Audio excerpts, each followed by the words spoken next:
दोस्तों इस समय पर पूरे मार्केट में जार एप्लीकेशन का कहर है। जार एप्लीकेशन की चर्चा बहुत ही ज़्यादा हो रही है। आपके चहीते सितारे भी इस एप्लीकेशन को प्रमोट करते हुए आपको ज़रूर दिखाई देने लगेंगे। कहा यह जा रहा है कि जार एप्लीकेशन की मदद से आप अच्छी खासी सेविंग्स कर सकते हो। लेकिन क्या जार एप्लीकेशन निवेश के लिए एक सही एप्लीकेशन है? क्या ये एक ट्रस्टवर्दी एप्लीकेशन है? इसको यकीन करना सही है या गलत? अगर आपको निवेश करना है तो आप जार एप्लीकेशन में कैसे निवेश कर सकते हो और ये पैसे कहाँ पे डिपॉजिट होते हैं, ये पैसे कहाँ पे जाते हैं, कहाँ पे निवेश होते हैं, पूरी विस्तार से आज इस वीडियो में मैं आप सभी को जार एप्लीकेशन के बारे में बताने वाला हूं। आई होप आप इस वीडियो को शुरू से लेकर अंत तक जरूर देखेंगे। नमस्कार दोस्तों, मैं अभिनव स्वागत करता हूं आप सभी को हमारे चैनल चलो सीखो में। आइए जानते हैं। अब दोस्तों हम सभी ने बचपन में गुल्लक का इस्तेमाल जरूर किया है। गुल्लक यानी कि पिगी बैंक। तो हम बेसिकली क्या करते हैं, हम दिन में जो भी खर्चा करते हैं और हमारे पास जो भी छुट्टे आते हैं हम उसे पिगी बैंक में डाल देते हैं। चाहे वो 2 रुपये हो, 3 रुपये हो, 5 रुपये हो, 10 रुपये हो, 15 रुपये हो, जो भी छुट्टा हमारे पास होता है हम उसे पिगी बैंक में डाल देते हैं। और आने वाले समय में अगर हमको कुछ खरीदना होता है तो हम वो गुल्लक को फोड़ देते हैं, उसके बाद हम वो सामान खरीद लेते हैं। अब बचपन तो चला गया और बचपन के साथ गुल्लक को इस्तेमाल करना भी बहुत ज़्यादा कम हो चुका है। अब इसी चीज़ को रिवाइव किया जा रहा है, इसी चीज़ को डिजिटली इंप्लीमेंट किया जा रहा है। तो आप समझ सकते हो आपका जो गुल्लक है ना वो जार एप्लीकेशन ही है। अब इसमें होता क्या है कि आप दिन भर जो भी ट्रांजैक्शन करते हो तो उसमें वो जो छुट्टा होता है वो छुट्टा जार एप्लीकेशन के जरिए डिजिटल गोल्ड में स्पेंड हो जाता है। मतलब आप डिजिटल गोल्ड खरीद लेते हो। बेसिकली पूरा सिस्टम कैसे काम करता है मैं आप सभी को बता देता हूं। मान लो फॉर एग्जांपल आपने अभी 321 रुपया का कुछ ट्रांजैक्शन किया है, चाहे आप वो ऑफलाइन करें या फिर ऑनलाइन करें। आपके मोबाइल नंबर पे मैसेज आ जाता है कि 321 रुपीज़ डेबिट हो चुका है। जार एप्लीकेशन इस मैसेज को रीड करती है। उसके बाद नियरेस्ट 10 डिजिट, 321 का नियरेस्ट 10 डिजिट कौन सा है, 330 रुपीज़, तो उसको वो राउंड ऑफ कर देता है। यानी कि 9 रुपीज़ एक्स्ट्रा वो आपसे डिडक्ट कर लेता है और वो डिजिटल गोल्ड में उसे इन्वेस्ट कर देता है। तो आप 9 रुपये का डिजिटल गोल्ड वहां पे खरीद लेते हो। अब दिन में आप जो भी ट्रांजेक्शन कर रहे हो, चाहे आप ऑफलाइन जाके किसी दुकान में जाकर कार्ड स्वाइप कर रहे हो या फिर ऑनलाइन कहीं पे ट्रांजेक्शन कर रहे हो, तो आपके मोबाइल नंबर पे मैसेज आ जाता है कि आपका अमाउंट डेबिट हो चुका है।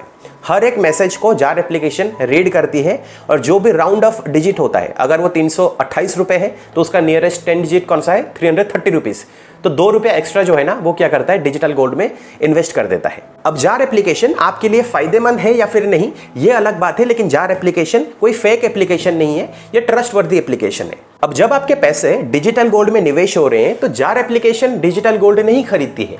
जार एप्लीकेशन एक मीडियम है, एक माध्यम है आप और डिजिटल गोल्ड प्रोवाइडर के बीच।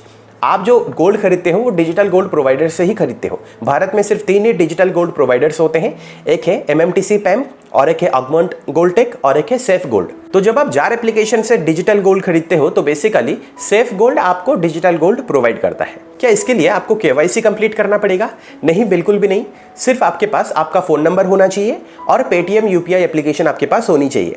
लेकिन हाँ, अगर आपके पास 30 ग्राम का सोना है या फिर 1.5 लाख का सोना है तब आपको KYC कंप्लीट करना पड़ेगा। या फिर अगर आपको डिजिटल गोल्ड को सेल करवाना है या फिर आपको उसके अगेंस्ट फिजिकल गोल्ड चाहिए तब आपको KYC कंप्लीट करने की ज़रूरत है। और KYC कंप्लीट करना बहुत इजी होता है, आपको सिर्फ पैन कार्ड की फ़ोटो वहाँ पे अपलोड करनी पड़ती है। अब जार एप्लीकेशन को इस्तेमाल करना बहुत ज़्यादा इजी है। आपको प्ले स्टोर पे जाना पड़ेगा, प्ले स्टोर पे आपको जार एप्लीकेशन सर्च करना पड़ेगा, उसे आपको इंस्टॉल करना पड़ेगा। इसकी रेटिंग है 4.3 की। इंस्टॉल करने के बाद सिर्फ आपको अपना फ़ोन नंबर वहाँ पर डालना पड़ेगा, अपना नाम वहाँ पर लिखना पड़ेगा और अपनी डेट ऑफ बर्थ वहाँ पर डालनी पड़ेगी। उसके बाद आपकी प्रोफाइल कंप्लीट हो जाती है। अगर आपको KYC कंप्लीट करना है तो आप KYC भी कंप्लीट कर सकते हो। आपको सिर्फ पैन कार्ड की जो फोटो है ना वहां पे आपको अपलोड करनी पड़ती है। आप डैशबोर्ड पे चेक करना, वहां पे सेट ऑटो पे का एक ऑप्शन आपको मिल जाएगा, वहां पे आपको क्लिक करना पड़ेगा।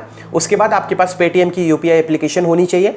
पेटीएम UPI एप्लीकेशन के जरिए आपको ऑटो पेमेंट वहां पे सेट करना है। ऑटो पेमेंट इसलिए सेट करना पड़ता है क्योंकि जब भी आप ट्रांजैक्शन करते हो और आपके मोबाइल नंबर पे मैसेज आता है कि आपके अकाउंट से पैसे डेबिट हुए हैं और जार एप्लीकेशन उस मैसेज को रीड करने के बाद जब वो राउंड ऑफ करती है तो बेसिकली वो जो पैसे डिडक्ट होते हैं ना वो पेटीएम के जरिए डिडक्ट होते हैं, इसलिए ऑटो पेमेंट करना जरूरी होता है। अब सबसे बड़ा सवाल दोस्तों यहाँ पर ये है कि जार एप्लीकेशन के बारे में हमको जानकारी तो पूरी मिल गई है, लेकिन क्या हमें जार एप्लीकेशन का इस्तेमाल करना चाहिए या फिर नहीं? तो देखिए, जार एप्लीकेशन जिस कॉन्सेप्ट पर बनी है ना ये उसी में ही सीमित है। गुल्लक में आप क्या करते थे, गुल्लक में सिर्फ छुट्टा ही वहां पे आप डालते थे।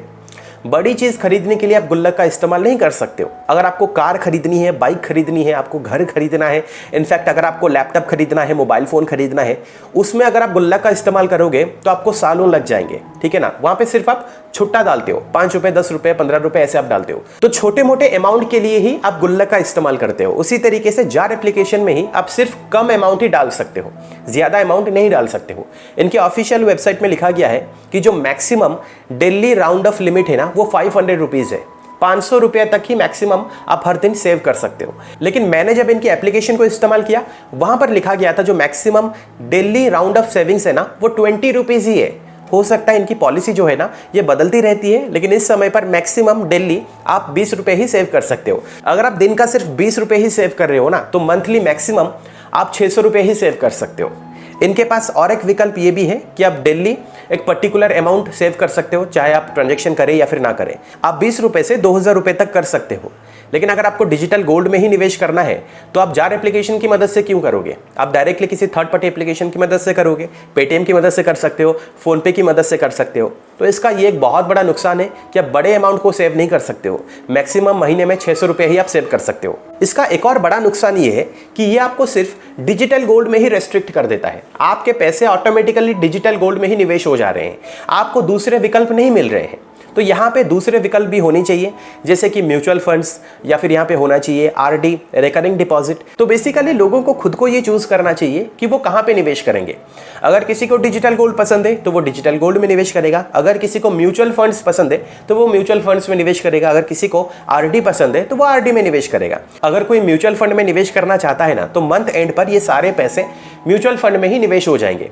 तो बेसिकली आपके आगे ये विकल्प होने चाहिए, तो ये विकल्प भी नहीं है। तो मेरे हिसाब से आप जार एप्लीकेशन को इस्तेमाल तो कर सकते हो, लेकिन ये आपके लिए उतना फायदेमंद नहीं है। आप इसे इन्वेस्टमेंट प्लान की तरह मत सोचना, आप सिर्फ इसे सेविंग्स की तरह ही सोचना। आप ऐसे सोच सकते हो कि महीने में जो इंटरनेट बिल आप पे कर रहे हो या फिर अपना फ़ोन नंबर जो रिचार्ज कर रहे हो, आप जार एप्लीकेशन की मदद से ये कर सकते हो। तो बेसिकली जो भी सेविंग्स आपकी हो रही है ना, मतलब जो भी आप ट्रांजेक्शन कर रहे हो और जार एप्लीकेशन की मदद से डिजिटल गोल्ड में जो भी पैसे आपके सेव हो रहे हैं, निवेश हो रहे हैं, वो आप मंथ एंड पर सेल करके अपना ब्रॉडबैंड बिल या फिर जो फ़ोन नंबर रिचार्ज है वो आप कर सकते हो। आई होप आपको इस वीडियो से जार एप्लीकेशन के बारे में कुछ ना कुछ जानकारी जरूर मिली है।